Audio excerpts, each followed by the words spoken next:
Gavlidi თუ არა იმავე გზას. Რა თქმა უნდა გავივლიდე.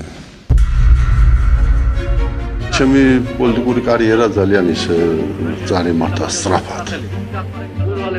იმ კანონზომიერების პირობებში უნდა მეცხოვრა, რომელიც მაშინ არსებობდა რეალურად. ედუარდს რამდენჯერმე მოუწია თავის ცხოვრების პარადიგმის შეცვლა. ყველაზე რთული დიპლომატია იყო კრემლთან ურთიერთობის დიპლომატია. მე ვარ პასუხისმგებელი, თქვენ აიღეთ მიწა იმდენი, რამდენის დამუშავებას შეგიძლიათ. ედუარდი ეხუბრებოდა შენ იმოქმედეო და თუ დაგიჭერენ მე ლოჯიან კამერას მოგიმზადებო. ეხლა რო პოლიტბიუროზე დაგიძახონ რასეთ. ამ აღდგინება შეიძლება მოყოლოდა მსხვერპლად.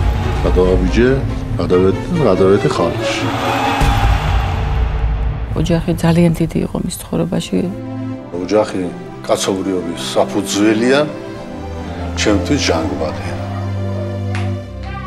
მე იმაში ვარ დარწმუნებული, ბაბუაჩემი შეიძლება იმის ნახევარსაც ვერ მიაღწევდა, რომ არ ყოლოდა ბებიაჩემი ზურგს უკან.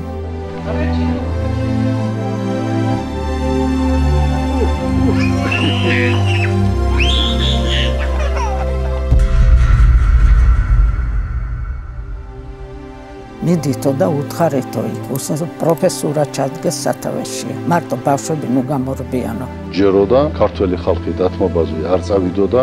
ნოდარი უნივერსიტეტშია დაურეკა ედუარდმა შენ გამოყევი მაგათო. ეზოში აი სარასხდომა მინდა რომ ჩავედი, ხოდა გაჭედილია ტანკებით ყველაფერი. ჩვენ მაშინ გავიმარჯვეთ, მართლა გავიმარჯვეთ.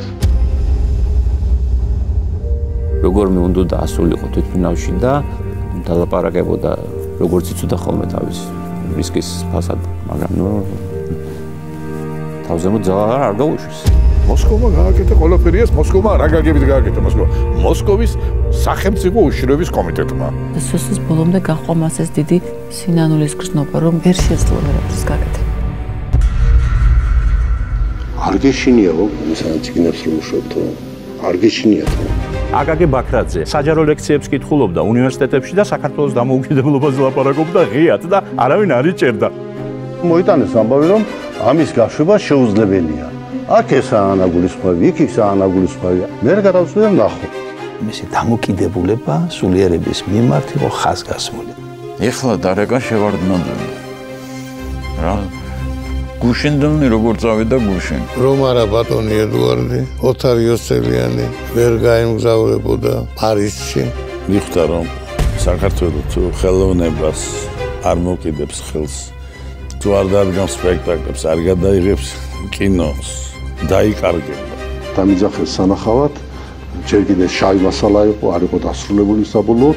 იგრძნო რომ რაღაცა ახალი უნდა დაიწყოს, რომ ის ეპოქა უნდა დასრულდეს და დაიწყოს რაღაცა ახალი. ღვთისმშობლის დადართან არ მიმიყვანს? ჩემთვის სწორედ აი ინტელექტუალური რესურსის მომზადება იყო მთავარი და არა პლაკატით ქუჩაში გამოსვლა. იმ დროს ეს დაჩქარებული